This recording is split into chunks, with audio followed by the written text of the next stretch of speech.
On the opening day of the current campaign, Fiorentina played host to unfashionable Vicenza and lost 4-2. 7 days later, they were flirting with disaster again, needing a late equaliser to escape another defeat against another of Serie A's lesser lights, Atalanta.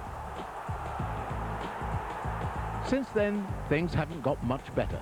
2 testing games against Juventus and Lazio produced just 1 point, and despite victories over 2 of Serie A's new boys, Verona and Bologna, Fiorentina are still in the wrong half of the table. And in midweek, things got even worse, as the Viola failed to repeat last Sunday's trick. Beaten in Bologna, their Coppa Italia defence ended at the 3rd round stage. So hardly the ideal time to be facing Milan, although it is the ideal chance to kick-start their season. A win this afternoon would put Fiorentina's midweek disaster firmly behind them and give the team a much-needed injection of confidence. If they are going to build on their recent successes, Fiorentina must prove themselves against teams like Milan. And if the Viola can rediscover the attacking flair which last season made them such an awesome proposition, they could well have the beating of the reigning champions. However, as everyone knows, that's easier said than done. Let's get into the action with your commentary team, Joe Jordan, and first, Peter Brackley. The teams are about to take the field, so let's take a check on the lineups this afternoon. Fiorentina first. They've won 2, drawn 2, lost 2. It's a mixed opening for them, but they have tightened up defensively in the last 4 games with 2 of the new players, Furicano and Buscedo, still replacing Padalino and Serena, both of whom are nursing injuries that have prevented them from playing at all yet this season. Bajika and Piacentini are also unavailable, so there are midfield places for Orlando and Coes. Up front, Oliveira's promising partnership with Batistuta means Baiano, who was sent off for the 2nd time this season in midweek in the cup tie, has only a substitute's role. Milan's admittedly extensive resources were stretched nonetheless last weekend by their current injury list. Among those missing again today, Parisi, Savicevic and Albertini. Eranio returns though in midfield. Ahead of him, Baggio will form a 3-pronged attack with Weah and Simone. This is Alfredo Trentelange from Turin taking the whistle. Milan then to kick off in the white strip, attacking the goal to our left. And let's hope this game is as good as the 2 were last season when they met in the league. Where in tandem there was Simone. This is Boban. Panucci. Away by Amoruso, one of the 2 central defenders for Fiorentina, alongside Furicano. Furicano, who's settled in well since moving from Cagliari. Padalino, incidentally, is on the bench today. As I mentioned earlier, he hasn't featured at all because of injury this season. So he's likely to be pressurising Amoruso and Furicano fairly shortly, now that he is available again. Forward by Desailly. Still playing at the back then for Milan, in the absence of Franco Baresi. Here's Eranio, who does give them width, does give them balance down the right side, Milan. The Fiorentina defenders pushing forward.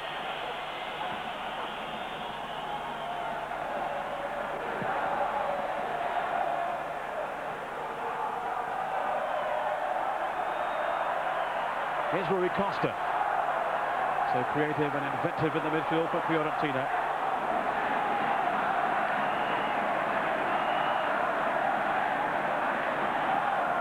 Looks a little pale there to Barris. Well, he's not had the best of starts. I think, like everyone else, if you lose a game in Italy, you're immediately under pressure, especially if you're a club like Inter or Milan or Juventus. It's interesting today, Peter, to see where Baggio's role is.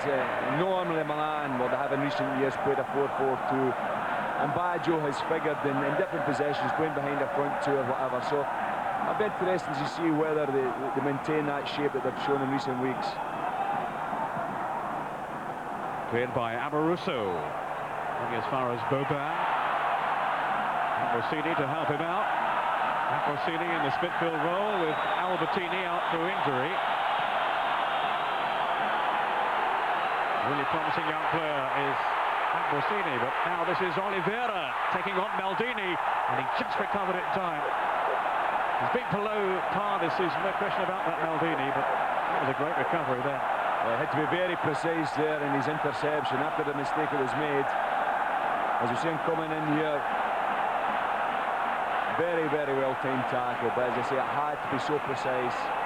Oliveira, who is so sharp, so quick, up front for Fiorentina. Here's Rui Costa with the corner. Orlando. Now Stefan Schwarz, the Swedish international, former Arsenal player, of course. Bushido. Seeking out Oliveira, so too was Maldini. He is such a magnificent player, Maldini, that when he does fall below his high standards, it's very, very noticeable.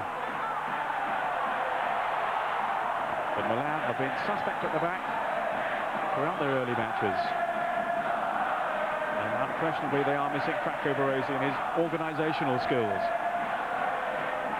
Orlando on the left of midfield for Fiorentina. Bushido, who operates behind him. This is Amoruso now. Had a good first season with Fiorentina.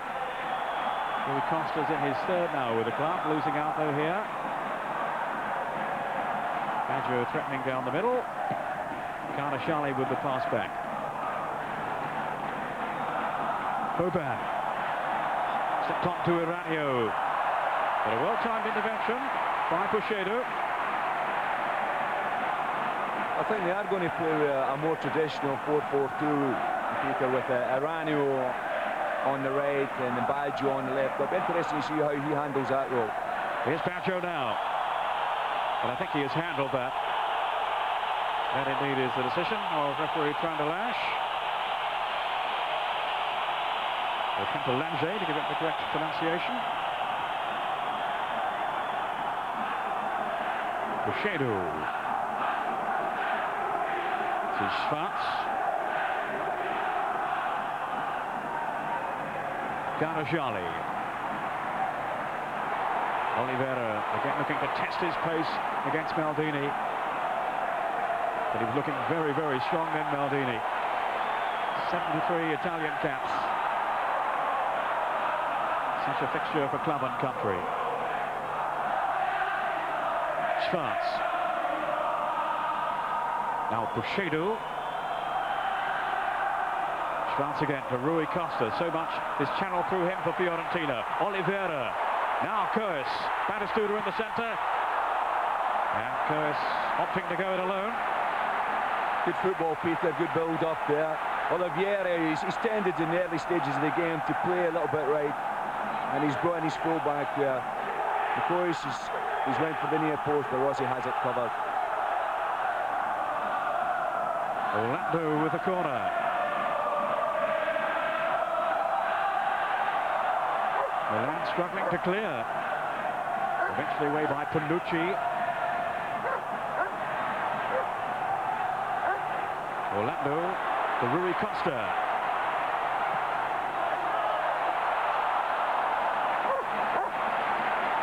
That wasn't a bad ball played in there. It might have damaged Milan.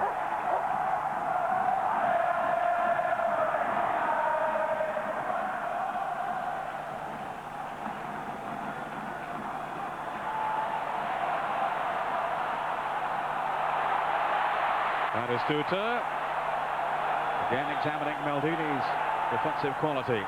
Baggio. That's a foul by Rui Costa, who planted it to the Italian international.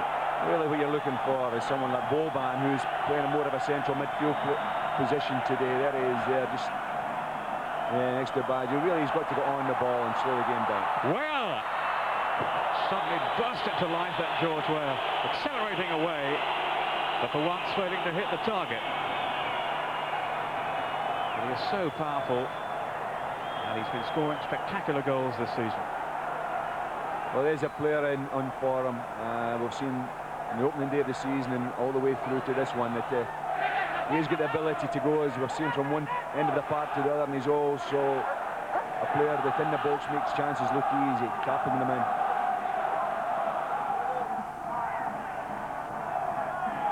Shali.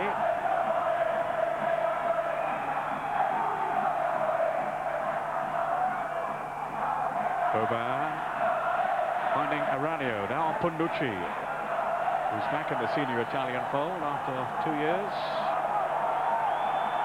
Baggio away from Shali, who surely brought him down.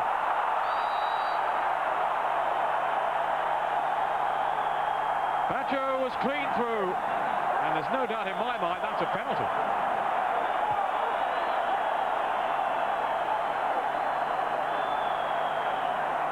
Well, looking at it here, and with the first touch with Baggio was fantastic. For me, it's 100% penalty. But I don't know what the referee's giving us here. He's either giving a penalty or a pass back. And for me, the Fiorentina player never touched the ball. He's taking the legs of Baggio. Yeah, I think it's not a penalty. It's... well, I don't know. There's confusion. We'll just have to wait to see. I think he's adjudged it as a pass back, but... Yeah. It's an indirect free kick. Well, that's relief anyway for Fiorentina that it's not a penalty, but on the replay, well, it certainly wasn't from there, was it? On the replay, it did seem that he made contact with the ball first there, Shali. Let's see it again here. So that is a pass back. Here's Baggio.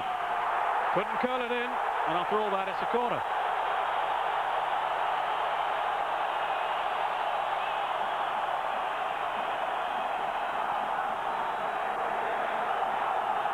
Well, plenty of drama. Baggio at the heart of it all.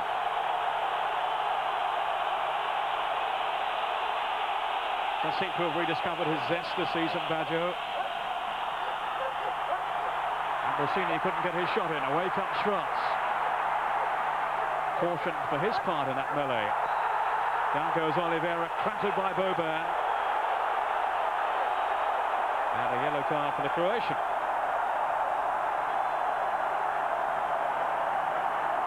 Well, I don't think there's any argument about that. I think he was completely late. I think he knew what he was doing. He's just taking Oliveira out the game. Received a little note for his troubles as well as a booking.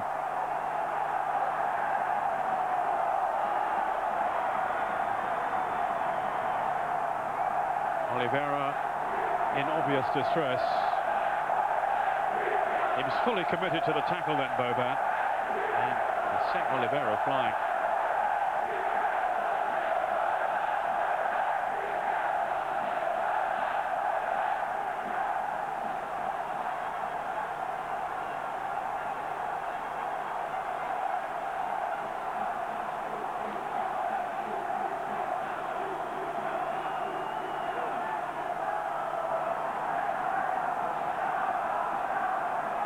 So Ranieri may have to do some reshuffling once he's assessed the extent of the damage.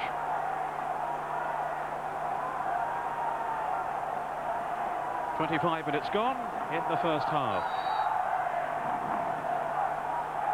Pericaro with the free kick for Fiorentina.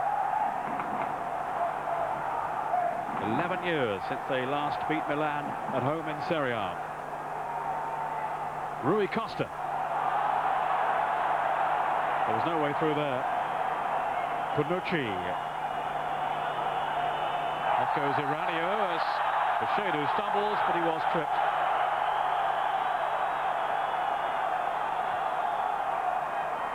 Yes, just clipped his heels there, Aranio.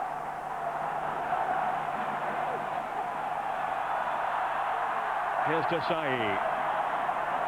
Maldini, who's having a much better game today than we've seen earlier this season.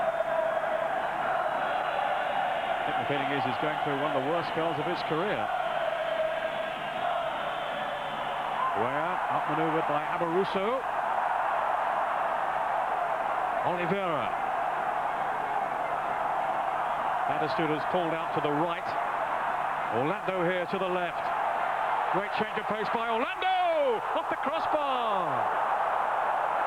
Some wonderful play then by Orlando. And he was very unlucky not to score. Well, that's possibly the best piece of play that Fiorentina have done in the first half. He's finished off with a fantastic strike with Orlando there. Pio himself very unlucky, didn't finish with a goal. 3 minutes of stoppage time to be played. Carnashali. Bonucci. Iranio's cross. The time now for Coes to set Fiorentina in motion. Orlando. Again, there's that injection of pace from Orlando. And a red card for Iranio.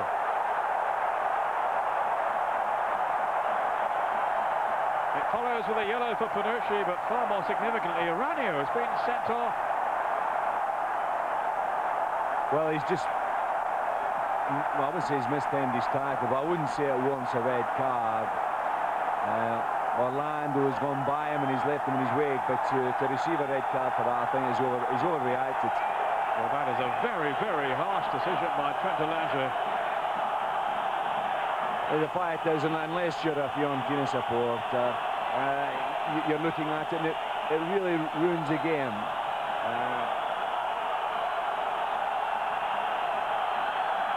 The third Milan player to be sent off in Serie A this season. Boban and Davids have gone in previous matches. Such a setback for Milan here just before half-time. Bonucci is living on very dangerous ground, though. He's still arguing it. Batistuta now. Well, that would have added insult to injury had that gone in. No question it was a foul, but surely it didn't warrant a send-off. No, it was a foul. I think Orlando, he's taken off with such pace. And Iranio's been wrong side of him, and he has clipped him, he's taken him. But to want a red card, I think you've got to do something a wee bit more severe than that. He's not even really in the first half as it's gone. I haven't really seen Iranio committing what you could call persistent fouling.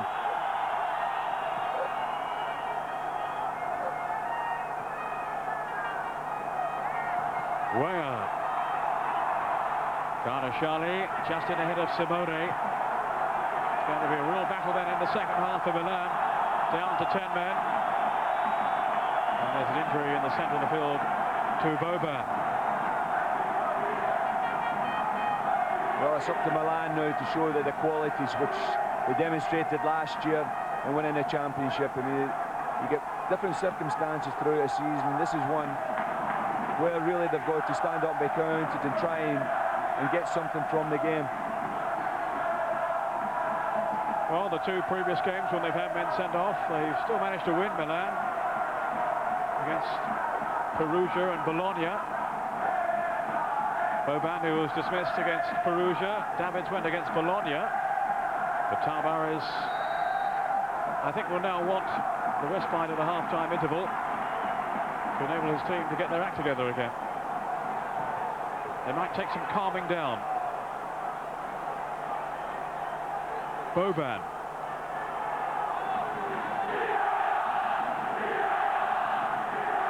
It was a mistimed tackle, but I couldn't say it was any more. No, I wouldn't say there was any malice. He's not going into attack with his foot up. I wouldn't think it was something that was really premeditated. He has taken the player out, but I think you've got to look at the quality of the player who is on the ball. The half-time whistle has been blown by referee Fontalange. No goals, but it's certainly a first half that has had its dramatic moments. Both teams have had chances.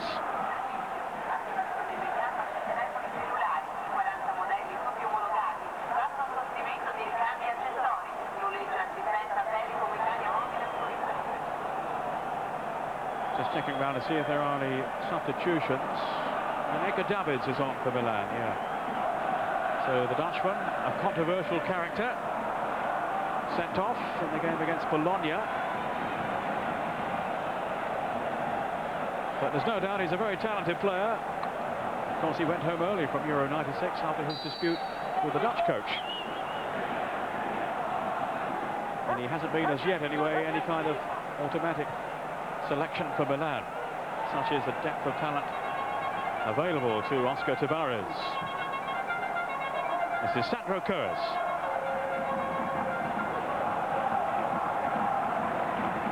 He has been out with a broken hand, and I think they managed to find a lighter cast for him to wear. Well, if that's a later cast, Peter, I would have hated to seen the heavy one he had on. Well, there are certain restrictions. Just looking around, I think it's Baggio who hasn't come out for the second half.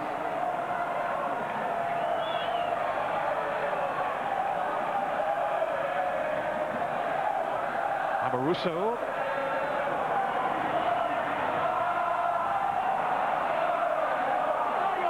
Bayano, who's come on then for Fiorentina.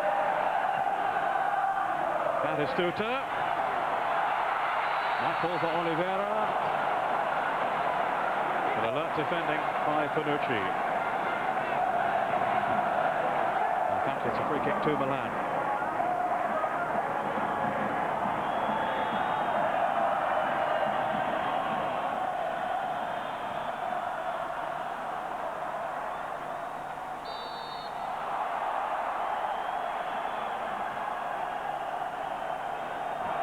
Defence on Simone means a free kick to Milan. Davids and Ambrosini foolishly getting involved now. This referee's not one to stand for any nonsense. He's sent 3 off already this season, including Aranio. Davids looking in the vicinity, but it looks like Boban will take charge here. Is indeed Boban, and it's called over the bar, not that far away. But Toldo will feel he had it covered.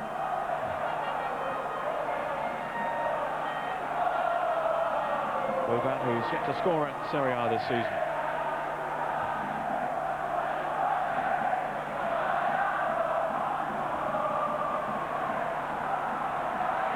Nothing too much there to excite you, Joe. No, I think he had it covered, and it was arranged really that wasn't going to cause too many problems. There wasn't enough pace on it, there wasn't enough accuracy on it either. Coes with the throw. Bayano. He's a real handful for any defender. Coes whipping over the cross. That was Costa Curta. Not the most effective appearances from him.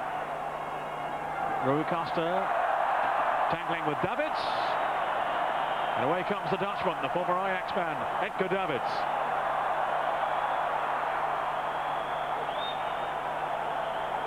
Lovely skill. Ambrosini. Now Boban. Boban strike for goal!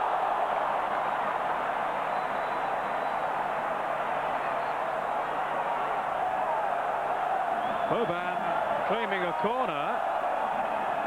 Well, this was initiated here by Davids. Great run, and Boban has, and I think he is claiming for, yeah, and I think he's right. I think the goal for Toldo. Just get a finger to that. I think he did.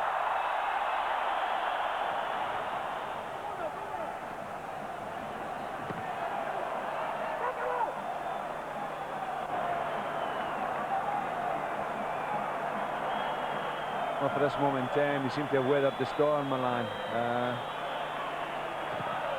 It's a case of just keeping the ball, passing it. In respect to Fiorentina, they must get possession, get it wide, and try to exploit the fact that Milan are without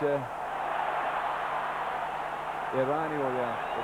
But they're dealing with it quite well at the moment, Milan. Boban's header to find Simone. Now it's Coes. Wide for Oliveira. Maldini came sliding in. Oliveira fought recklessly. They can't catch the referee's eye. Fedicano.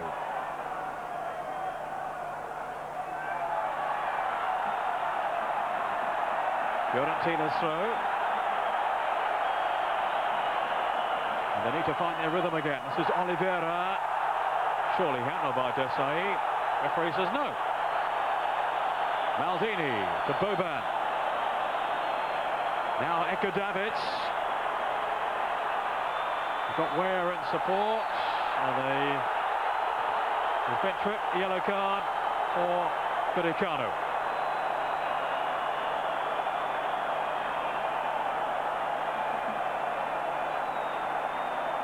There's a very interesting incident here. You find one player getting a red card, another one getting a yellow card, and you try to see what the referee has really judged from one incident to the next. If anything, I mean, Davids there was in a more prominent position. I wouldn't say the chap was the last man, but when you reflect on what happened to Irani in the first half, he was lucky to get away with the yellow card. Simone going off to be replaced by Locatelli. Yes, for me, that was a more sinister challenge than the first one. Yeah, I think that was deliberate. Yeah, that was deliberate. He's taken the man out. He's been very positive, Davids. He's taken the man on. He's gone for it, and he's been taken out again. Boban played it into Ware, who found a little bit of space in the penalty box. Panucci starts away, then Coes. Nobody upfield though for Fiorentina.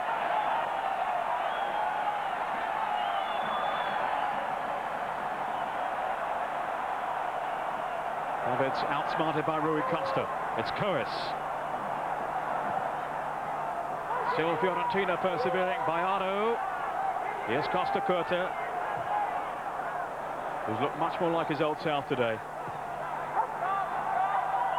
Boban.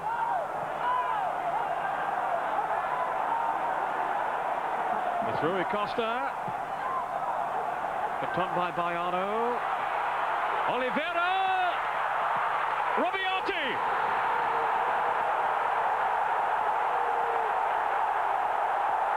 Fiorentina have scored right at the death, and it was Robiati who steered it in after Rossi couldn't hold on to the shot from Oliveira. The goal on 84 minutes, and at last the breakthrough for Fiorentina. Robiati did. I mean, you've got Oliveira, but you've got to look and praise Robiati. He's followed it up. All the hard work has been done there by Rui Costa and Oliveira. He's got the better of Maldini again, but Robiati, there he is, following it up, and he deserved to score a goal. He's done his best he could, Rossi. He would have liked, obviously, to hold the ball, but that is a lesson to all strikers, that you get goals from every shape and size, and Robiati, by actually following up, is probably won the game for him. It's another sending off. The red card was shown to Fiorentina.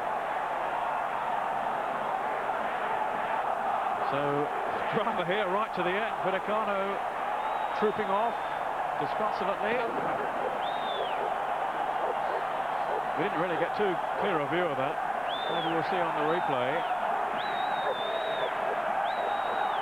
So they're all square in terms of having 10 apiece, but Fiorentina have this vital goal from Robiati, the substitute who's come on in the second half. Ambrosini.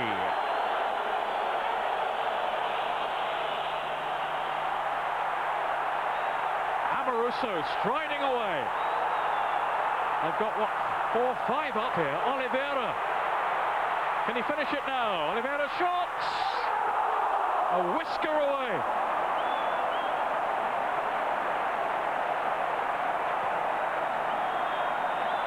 The result of Milan pushing forward, but Oliveira just fails to get the goal which would finish it. Boban. Chip through, Ware. Bundled aside. Coes angry with George Ware. I'm not sure why. He obviously had to contest that one. And I bet a few Fiorentina hearts skipped a beat then. Is Robiati's goal going to be enough? He scored in this fixture last season. The 2-2 draw.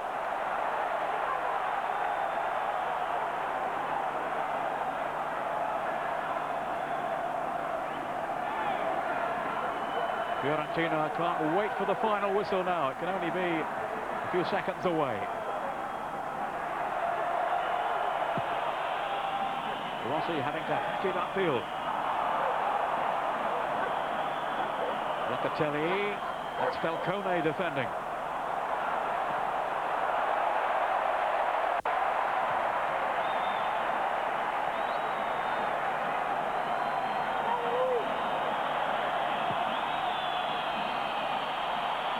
Desai to Weah.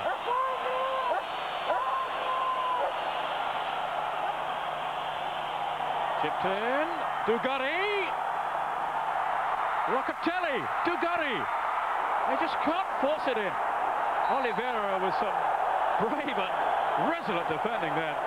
He's done his bit at both ends of the field. Well, they're hanging on for grim death of Fiorentina now.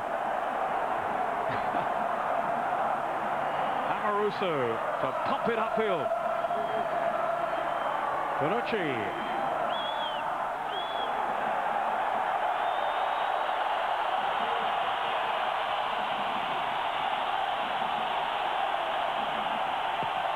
Bonucci with a long ball. For Weah to challenge. Go to Milan. But it's all over. And Fiorentina have beaten the champions by a goal to nil. The goal 6 minutes from the end from Anselmo Robiati. A vital goal for Fiorentina. It's really set their season up and running. But I think we will look back on the turning point of the game as the sending off of Iranio towards half-time. So a famous victory for Fiorentina. Meanwhile, at the San Siro, Inter played host to Parma in the afternoon's other big game. Your commentator, Gary Bloom. Thuram. Looking at the Brazilian Zamaria. And Zola takes over here for Parma. Zamaria. Crespo's arriving, and Crespo gives Parma a dream start to this game. A goal inside the opening 2 minutes of the match for Hernan Crespo, making his full Serie A debut. It was a wonderful cross by Zamaria and hit first time by the Argentine. Oh, that was a terrific tackle by Ince, tearing the ball from Sensini. Jokayev. Away by Thuram. Back to his fellow French international, Jokayev. Away from Apolloni. And Inter's made a break here. He's picked out Zamorano! And into a level! Zamorano's first goal in Serie A since his move from Real Madrid in the summer. And what a terrific assist by Paul Ince to land the ball plumb on the head of Ivan Zamorano. Look at the vision here of the England midfielder. It was a great opportunity, tapped away by Zamorano. Chiesa. And this is Zola. Through to Dino Baggio, Chiesa. And it trickles wide of the upright. It was a marvellous move involving the vision of Zola to help the ball through to Dino Baggio. And Pagliuca, who's in outstanding form at the moment, made a terrific save to deny Dino Baggio. Chiesa supplied the follow-up, which was just off target. So Jokayev for the free kick. Away by Sensini. And this is Zanetti. It's in! 2-1 to Inter.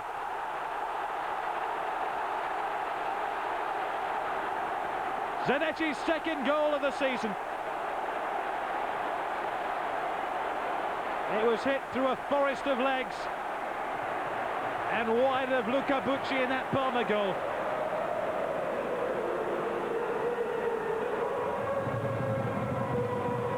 Ince. Oh, here is Zanetti, and he's found an opening. Sforza's arriving here, and the width of an upright denies Inter a third goal. Wonderful surging break from midfield by Sforza, the Swiss international. Picked out by Zanetti.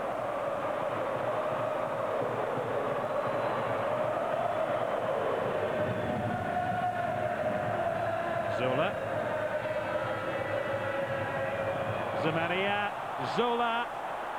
Hernan Crespo now.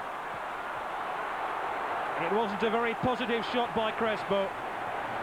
And Pagliuca once again to the rescue. He's less than impressed with his Inter defence. And Zola spotted a large hole in that Inter Regon.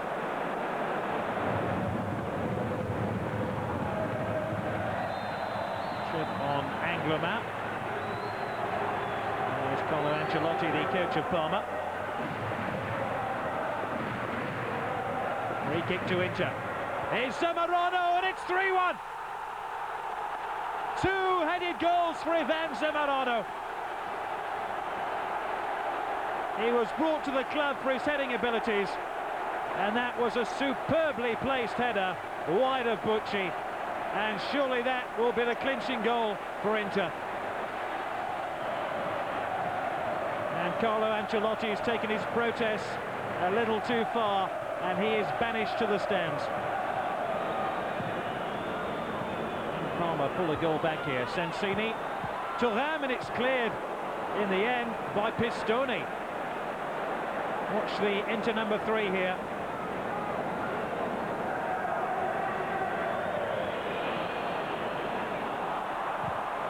Pistoni drives it forward, and Zamorano's on his way. He's on his hat-trick, remember, and just unable to angle the ball wide of Luca Bucci. He was being impeded by Cannavaro, but still managed to break clear. Thuram. It's not a good game for Parma. And Chiesa is round the back of the Inter defence. Crespo always seemed to hesitate and was put off by the presence of Angloma. The ball hit Crespo rather than Crespo hitting the ball. Sensini. And this is Chiesa. Chiesa still managed to get his shot in on goal. But once again denied by a save by Pagliuca. Got between Pistoni and Paganin. So Inter bounced back with that victory. Elsewhere, in-form Perugia played host to Udinese, Bologna travelled south to Napoli, and Vicenza took on Cagliari. Meanwhile, 2 games were brought forward a day to help clubs prepare for UEFA Cup matches. Roma's clashed with Juventus, and Lazio's trip to Bergamo to face rock-bottom Atalanta. And that's where we start our roundup. The home fans were still waiting to see Atalanta's first league win of the season, and the side from Bergamo got off to a flying start, scoring after 3 minutes. Lentini diverted Herrera's initial effort into the Lazio net. Just short of the half-hour mark, Inzaghi was brought down for a penalty by Orsi, who was covering for the suspended Marchigiani. The 37-year-old goalkeeper escaped a sending off, but was cautioned by the referee. Orsi faced Inzaghi again and thwarted the young striker for the second time. It was an outstanding save. Inzaghi's first half display was one he'd probably want to forget in a hurry. Lazio's defence was completely exposed by this Atalanta raid, but Inzaghi somehow failed to hit the target from close range. Whatever Inzaghi had at the interval seemed to work. 3 minutes into the second half, the former Parma striker made it 2-0. Perhaps words of encouragement from his coach did the trick. Orsi's bizarre goalkeeping was also a significant factor. At the other end, Negro was denied by Michillo's instinctive save, but the Lazio defender did pull a goal back with 17 minutes left in the game. He did just enough to stop this strike going down as an own goal from Rustico. It wasn't enough to stop Lazio from ending their 7-match unbeaten run in all competitions.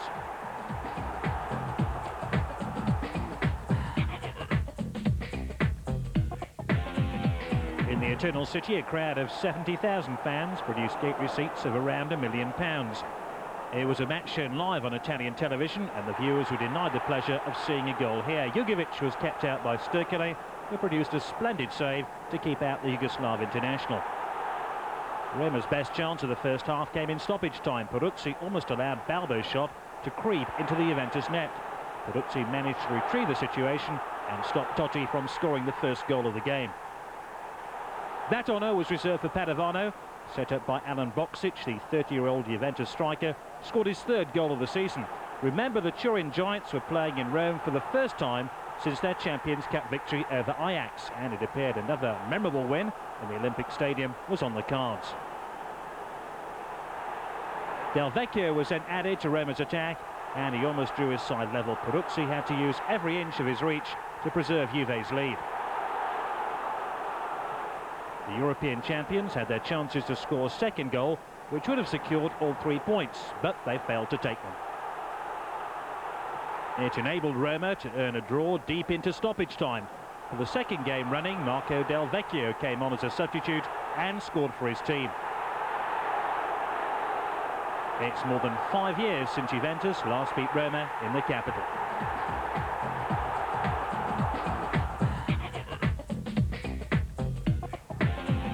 Napoli had scored a total of just 3 goals in their previous 3 home games, but they managed to hit the same number last Sunday in their fixture against Bologna, who actually opened the scoring 20 minutes in through Carlo Nervo. He's Bologna's leading scorer in Serie A, despite starting his first league game of the season at the weekend. Cruz then struck an upright, and Torini appeared to be brought down by Antonioli. The referee said no penalty. Still, Torini earned his side a spot kick moments later after he was fouled by Torrisi. I don't think the referee could have missed this one.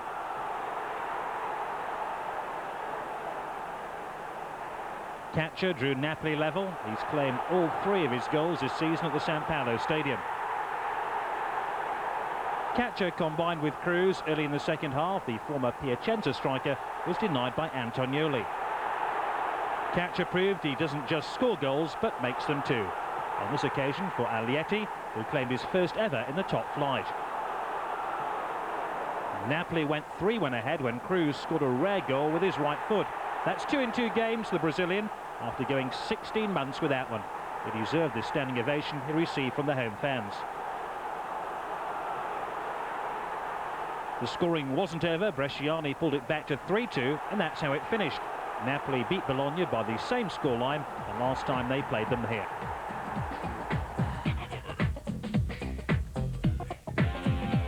Udinese were looking to end a run of 3 successive draws, and they took the lead after only 7 minutes. Paolo Poggi was presented with a free header by Perugia's static defence. Alberto Di Chiara was the architect of Perugia's equaliser just before half-time. He won his personal duel with Thomas Helveg before finding Allegri. The midfielder's shot went in off an upright, and the sides went into the break level at 1-1.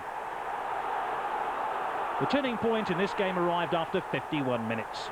Rossito was sent off for a bad foul on Allegri, and Udinese struggled after being reduced to 10 men. Udinese had collected 7 points from their previous 3 away games. They came away from this one with nothing. Negri sorted out by scoring the winner 20 minutes from full time. Di Chiara struck the crossbar before Negri converted the rebound.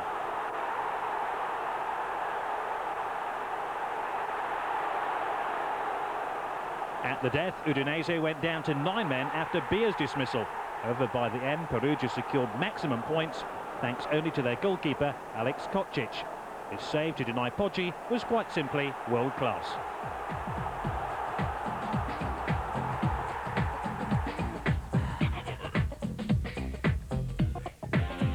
In Piacenza, a great save from Gregori stopped Verona from going a goal down early in this game. At the other end, Zanini made it easy for Piacenza goalkeeper Taibi when he should have put the away side ahead. Piacenza hit the front 3 minutes before half-time. Valtellina's forceful run culminated in a penalty for the home side. Gregori was penalised for bringing down Luiso. It's hard to tell whether the Verona keeper actually made contact with the forward. Luiso claimed his 6th goal of the season and thankfully refrained from celebrating with a Macarena, a dance we'd seen in previous games. Piacenza almost doubled their advantage before the break. Valtellina calls Verona all sorts of problems. Despite his concerned expression, Mutti's first season in charge in Piacenza has been a happy one so far. Scienza's strike on 56 minutes made it an even happier one. Sadly, the Macarena reappeared and it didn't seem to go down too well with the referee's assistant. He can hardly blame him.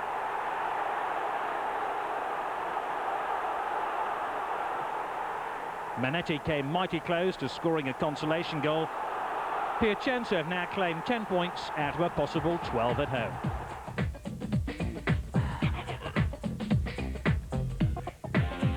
Roberto Mancini opened the scoring for Sampdoria after a quarter of an hour against the Reggiana side, who hadn't won a game in Serie A this season. Franceschetti initially caused panic in the Reggiana defence before Mancini pounced. The newly promoted side levelled the scores after 33 minutes. Topolieri almost found the target and was given another opportunity to equalise when Jacopino's challenge on Scanardi resulted in a penalty. Mancini will never learn he was booked for his heated protests. Topolieri beat his former Atalanta teammate Ferron to make it 1-1. It was his fourth Serie A goal of the season. Valeri then managed to get himself sent off after being cautioned for the second time. Sampdoria were forced to play the entire second half with 10 men. They were grateful to Ferron for keeping them on level terms here as Topolieri broke through. Jacopino had given away a first-half penalty and failed in his attempt to get one for his own side. Reggiana should have earned their first league win of the season, but they didn't. Only Valencia will know how he missed from there. Scanardi was also wasteful in front of goal as Reggiana had to settle for their fourth successive home draw.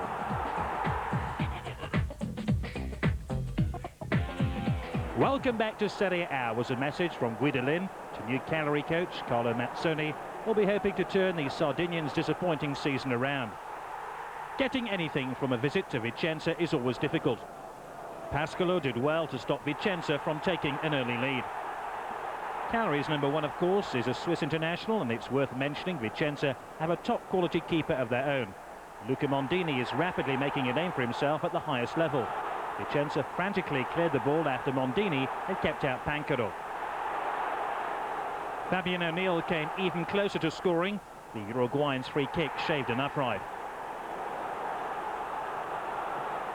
Cagliari deserved to be in front, but they failed to find the net, even when Vicenza gifted Dario Silva an opportunity to score. Bellotti was a covering defender. Cagliari were left to rue their missed chances. Marcelo Otero put Vicenza ahead after 34 minutes with his sixth goal of the season, and Vicenza were on their way to their third successive home win. Vicenza had it pretty much their own way in the second half. Here Viviani found Maini from a free kick and Pascolo saved. Villa cleared the ball away from the onrushing Otero. The Uruguayan striker had a hand in his side's second goal, which arrived just after the hour mark. Majita managed to get the ball ahead of Vega and then set about celebrating his first goal of the season. Maini might have made the scoreline more emphatic. Cagliari have now lost 5 of their last 6 Serie A games. It's a two-way tie at the top of Serie A. Both Juventus and Inter are on 14 points, while Vicenza have crept into third, just a further point behind. And are joined on 12 by Perugia, with another 4 clubs in close attendance. Sampdoria and Parma have both joined Lazio in the wrong end of the table. Aside from the capital are just 4 points off the bottom, the position currently occupied by Reggiana, who remain the only Serie A club without a league win this season. Despite drawing a blank in Florence, George Weah still heads the scorers chart, but Otero, Inzaghi and Luiso all scored in week 7 and are now just 1 goal behind the Liberian. Topolieri also upped his total at the weekend and is now on 4 with Balbo and Chiesa. And we leave you with Milan, champions of Italy, but not a champion performance in Florence.